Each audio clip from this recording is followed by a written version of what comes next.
Imagine standing on a quiet French road in the early morning light of June 7, 1944, just one day after the Allies stormed the beaches of Normandy. The air is still, but suddenly the horizon erupts with the roar of engines. Not tanks rumbling toward battle, but something far deadlier descending from the sky. What if I told you that the greatest armored force Germany ever assembled in the West wasn't defeated on the fields of Normandy, but shredded before it even arrived? This isn't the story of heroic beach assaults or desperate foxhole fights. It's the untold tale of how an invisible web of intelligence, technology, and sheer aerial dominance turned Hitler's steel juggernaut into scattered wreckage, sealing the fate of D-Day from miles away. Stick around, because by the end you'll see how one overlooked decision changed the course of World War II forever, and why it still echoes in modern warfare today. Let's set the scene properly. General Leo Geyr von Schweppenburg, a seasoned commander with over 4 decades in the German army, paced his headquarters near Paris. His eyes fixed on a massive operations map dotted with pins representing his prized Panzer Group West, the strategic reserve meant to crush any Allied invasion. Schweppenburg was no novice. He'd studied armored warfare deeply, drawing lessons from blitzkrieg triumphs in Poland and France. He believed in the power of concentrated force. Hit fast, hit hard before the enemy digs in. The Allies had landed on June 6 with Operation Overlord, their beachheads fragile footholds on Omaha, Utah, Gold, Juno, and Sword. In Schweppenburg's mind, the next 48 to 72 hours were the golden window.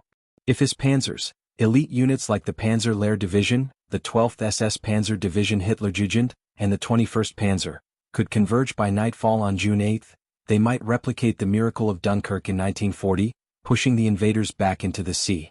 Confidence brimmed in that room. Reports showed units mobilizing. Panzer Lehr from Chartres, the 12th SS from Lisieux under Brigadefuhrer Fritz Witt and the aggressive Kurt Meyer, and others under Field Marshal Gerd von Rundstedt's oversight. On paper it was a hammer poised to strike. Schweppenburg dismissed warnings from his subordinate, Friedrich Dahlmann, about Allied air supremacy. The sky will decide, he thought, betting on German engineering and speed. But the roads of France were no longer safe corridors. They had transformed into killing zones, courtesy of a meticulously crafted Allied strategy that began months earlier. Enter the Transportation Plan, a lesser-known masterpiece of pre-invasion preparation. From March to June 1944, Allied bombers, primarily from the U.S. 8th and 9th Air Forces and the RAF's Bomber Command, unleashed over 76,000 tons of explosives on French infrastructure. Rail yards, bridges, tunnels, and junctions from Paris to the Channel coast were pulverized. The goal? Force German reinforcements onto predictable road networks, where they could be hunted from above. Historians often overlook this. By D-Day, 90% of Normandy's rail capacity was destroyed, bottlenecking armored divisions into choke points. Schweppenburg's panzers, designed for open-field maneuvers, were now funneled like targets in a shooting gallery. As dawn broke on June 7, the first movements began. Panzer Lehr, commanded by Lieutenant General Fritz Bayerlein, a veteran of North Africa who knew Rommel's tactics intimately, pushed north from Le Mans. The division boasted over 200 tanks, including the formidable Panthers and Tigers, supported by half-tracks, artillery, and grenadiers. Similarly, the 12th SS, filled with fanatical young recruits trained in ruthless efficiency, advanced from the east. Initial reports to Schweppenburg's HQ were optimistic, columns making steady progress despite minor delays from bombed-out bridges. But around 0900 hours, the tide turned. Scattered dispatches trickled in, fuel convoys strafed near Alassa, roads cratered south of Falaise. These weren't random, they were the opening salvos of a symphony of destruction. The Allies had assembled an aerial armada unmatched in history, over 11,000 aircraft including 5,000 fighters and bombers dedicated to tactical support.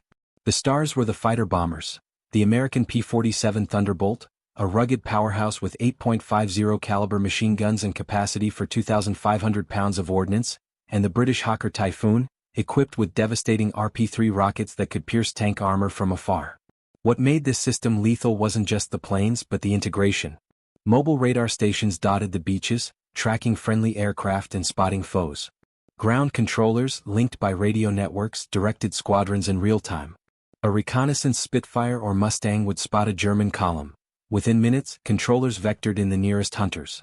On June 7th alone, the 9th Air Force flew 2,355 sorties, while RAF Typhoons added hundreds more. Every major road within 100 kilometers of the beaches was under constant vigil from dawn to dusk. By midday the reports to Schweppenburg escalated. Bayerlein's Panzer Lehr hit disaster near Argenton. Fighter bombers obliterated fuel trucks, stranding tanks in orchards.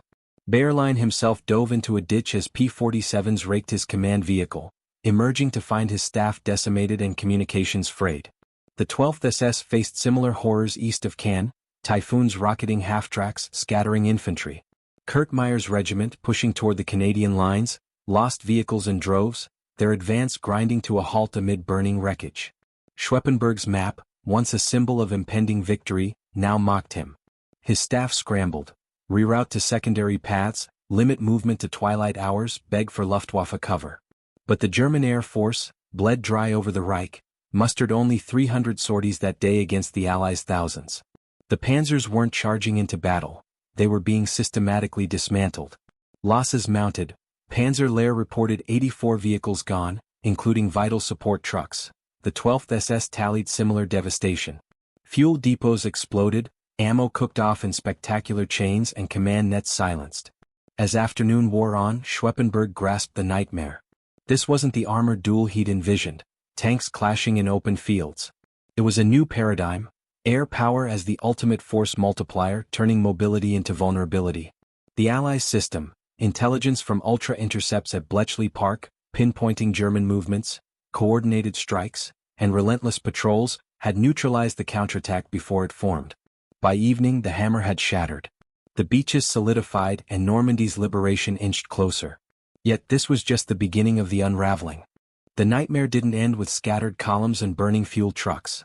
As night fell on June 7, 1944, General Leo Geyr von Schweppenburg returned to his headquarters, the weight of the day's dispatches pressing on him like an unseen enemy. His elite Panzer Reserve, the hammer meant to smash the Allied foothold, had been reduced to a fractured shadow. Yet Schweppenburg refused to accept defeat. He ordered his staff to reorganize under cover of darkness, move at night, hide by day, conserve what remained. Secondary roads, forest tracks, anything to evade the relentless patrols overhead. The Luftwaffe promised fighter cover, but the few Messerschmitts that appeared were quickly swatted away or never materialized at all.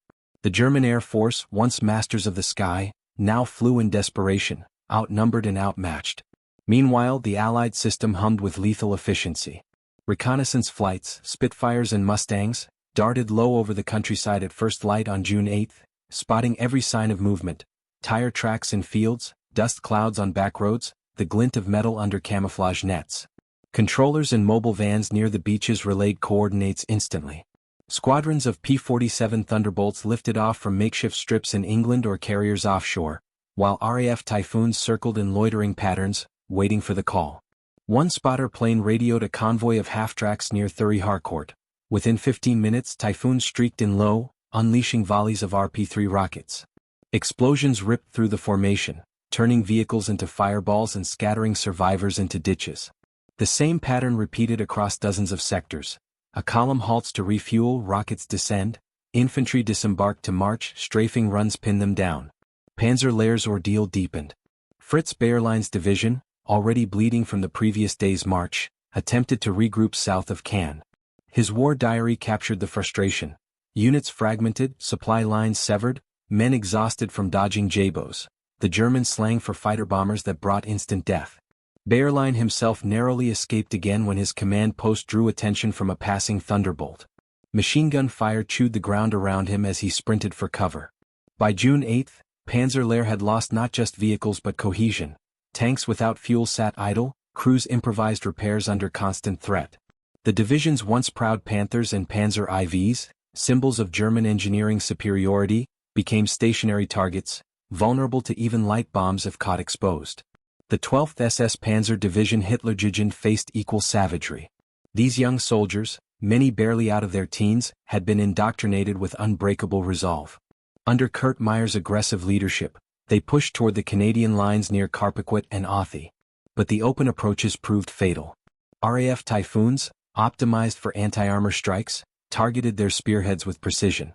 Rockets slammed into Panzer IVs, detonating ammunition stores and spectacular secondary blasts. Grenadiers advancing on foot found themselves raked by .50 caliber fire from above, forcing them to scatter into hedgerows that offered little real protection. Meyer, furious at the unseen enemy, urged his men forward, but momentum stalled. Casualties mounted not from ground combat but from the sky's unyielding assault. Veterans of earlier campaigns whispered that nothing on the Eastern Front prepared them for this helplessness, fighting an opponent who struck and vanished before retaliation was possible. Schweppenburg's headquarters at La Caine became a temporary refuge, a chateau southwest of Caen where maps were redrawn and frantic orders issued. Staff officers worked through the night, piecing together fragmented reports. They knew the window was closing fast. Every hour the Allies consolidated, digging deeper, bringing ashore more artillery, supplies and reinforcements. Ultra-intelligence from Bletchley Park fed the Allies precise locations of German concentrations, though the Germans remained unaware of the code-breaking advantage.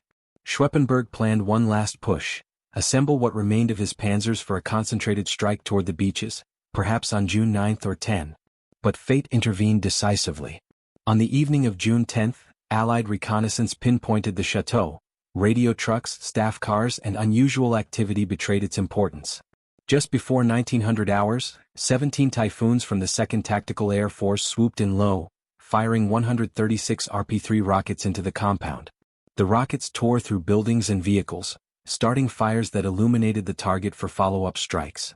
Minutes later, 61 Mitchell bombers droned overhead at medium altitude, releasing over 500 500-pound bombs. The saturation attack obliterated the headquarters.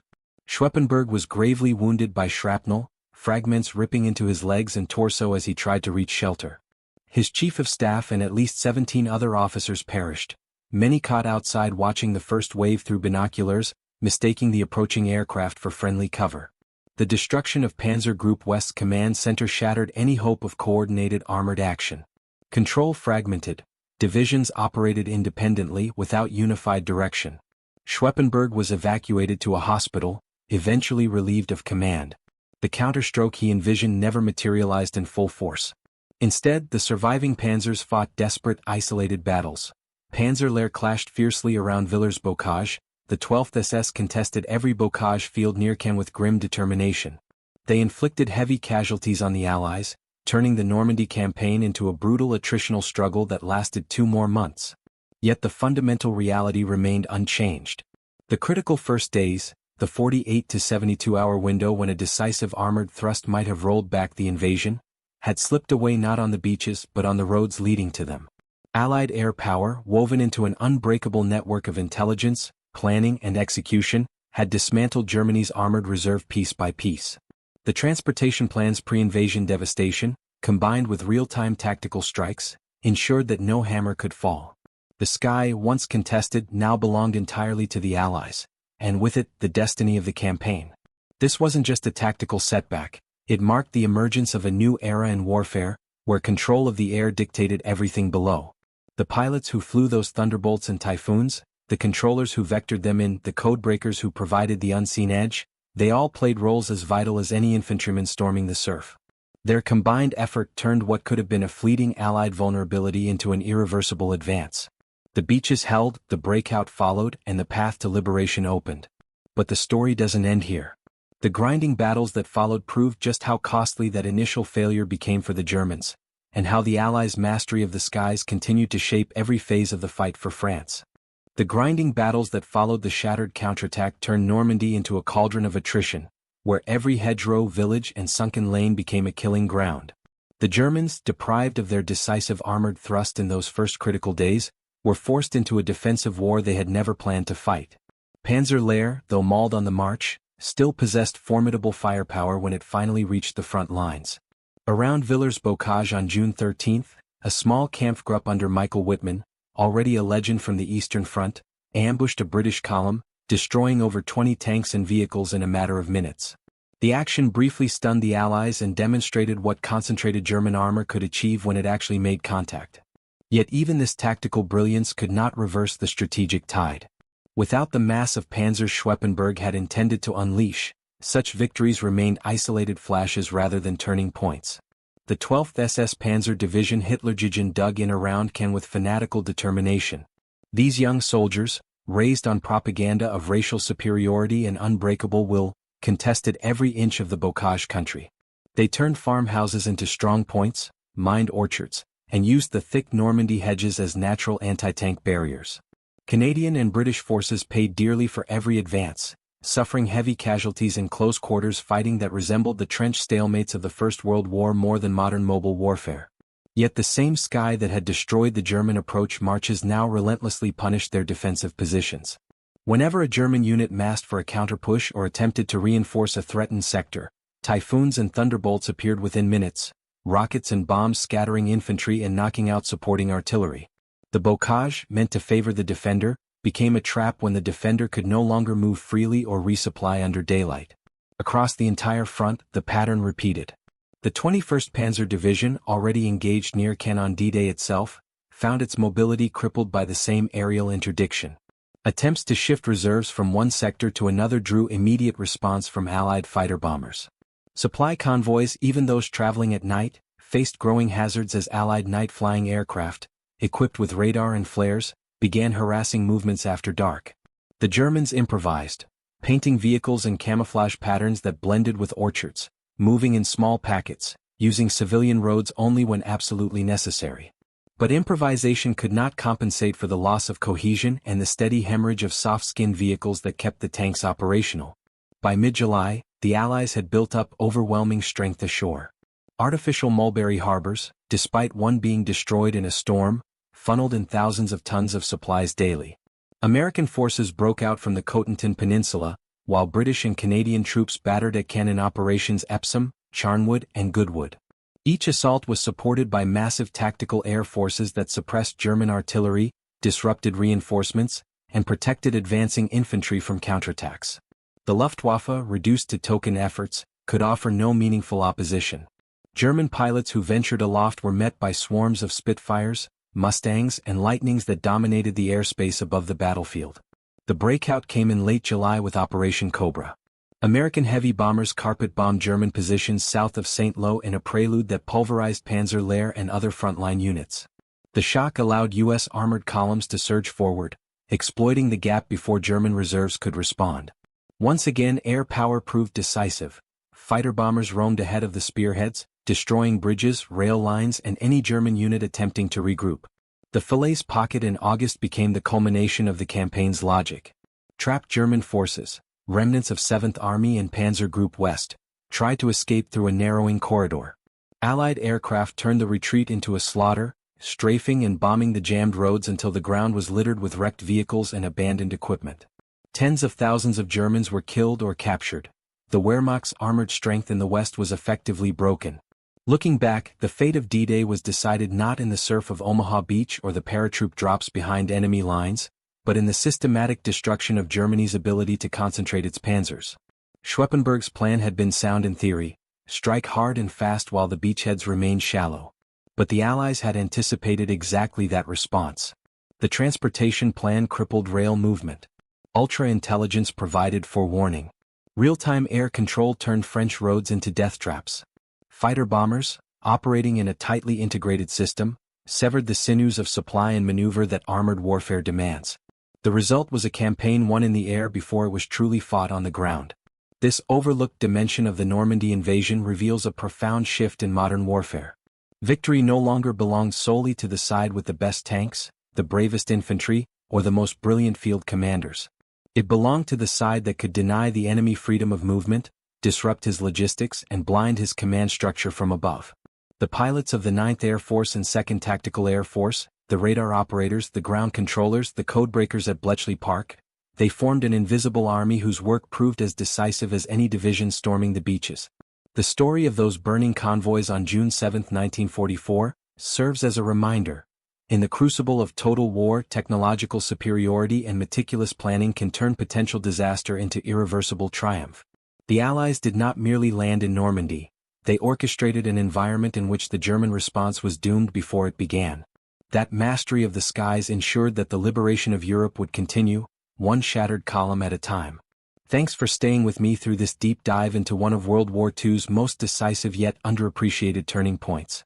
If this story of how air power quietly sealed the fate of Hitler's Western gamble resonated with you, hit that like button, drop a comment with your thoughts on whether air superiority was the real game-changer in Normandy, and subscribe for more forgotten chapters from the Second World War, stories that reveal the hidden forces behind the headlines we all know. Until next time, keep exploring history's untold layers.